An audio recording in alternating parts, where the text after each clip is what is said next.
Hello traders, कैसे हैं आप सब? होप सब बढ़िया होंगे। ये है मेरी यूट्यूब की सेकंड वीडियो। आज हम कुछ और टॉपिक्स लेकर आए हैं जो कि ट्रेडिंग के बेस हैं और मेजर टॉपिक्स हैं। उनको आप अगर समझोगे तो आपको थोड़ा थोड़ा जो ट्रेडिंग का बेसिक्स है वो और क्लियर होगा। तो सबसे फर्स्ट मेरा टॉपिक आता है सपोर्ट एंड रेजिस्टेंस। बहुत सबने सुना होगा कि सपोर्ट एंड रेजिस्टेंस। तो सबसे पहले हम बात करते हैं सपोर्ट की। सपोर्ट जो होती है वो लोअर जोन होता है। जैसे कोई भी एक बेस है, कोई भी प्राइस जो है वो बेस पे टकरा के फिर ऊपर जा रहा है, तो इस बेस को हम लोग बोलेंगे सपोर्ट। उसके बाद हम बात करते हैं रेजिस्टेंस की। जो अपर जोन होता है उसको बोलते हैं रेजिस्टेंस। अब ये बेस है, कोई भी प्राइस नीचे से ऊपर जाके फिर नीचे वापस आ रहा है तो हम इस बेस को बोलेंगे रेजिस्टेंस। अगर आपको और क्लियर जानना है तो हम एक और एक छोटी सी एग्जांपल लेते हैं बॉल की। अगर कोई भी एक बॉल नीचे गिरती है, वो दोबारा हमारे पास आती है, तो जो नीचे गिर के जो बेस है उसको हम बोलेंगे उसका सपोर्ट। अब बॉल जब ऊपर जाके, ऊपर से हम लोग नीचे फेंकते हैं, फिर जब ऊपर आती है, जो जो ऊपर का बेस बनता है, जब ऊपर से नीचे जाती है तो उसको हम बोलेंगे रेजिस्टेंस। होप कि ये टॉपिक आपको क्लियर होगा। नेक्स्ट टॉपिक पे हम लोग जा रहे हैं मार्केट के फेज पे।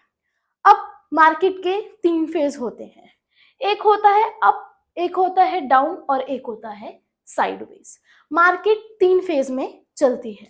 सबसे पहले हम बात करते हैं अप में।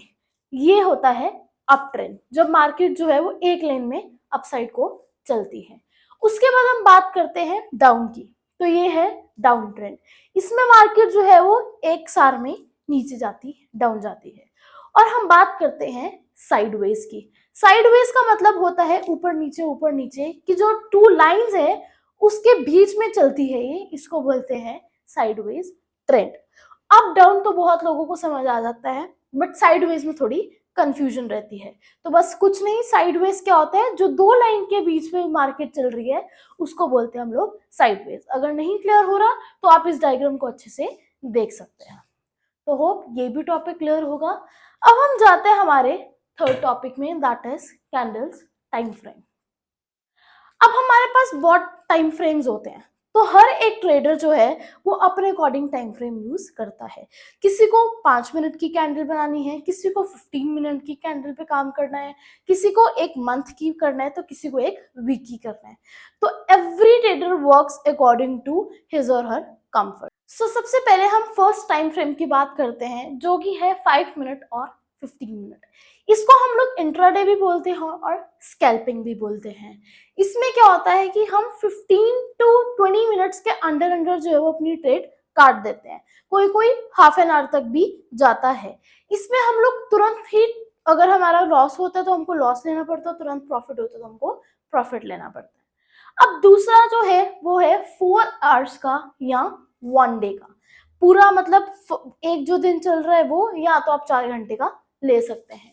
इसको बोलते हैं हम लोग स्विंग ट्रेडिंग। ये 3 से 15 दिन तक ट्रेडिंग आप लोगों की चलती है। ये है लास्ट टाइम फ्रेम, जो है 1 वीक का और 1 मंथ का। ये अ काइंड ऑफ इन्वेस्टमेंट होती है जो कि 6 महीने से लेकर 5 साल तक, 10 साल के तक होती है।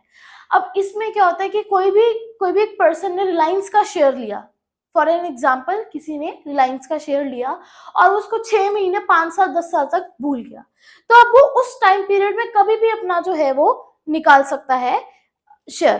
ये थे हमारे आज के 3 टॉपिक्स। होप सो कि आप सबको अच्छे से समझ आए हों। बट अगर किसी को भी किसी चीज में भी क्वेरी है या क्वेश्चन है तो आप मुझे कमेंट करके भी पूछ सकते हैं। I will reply to your questions.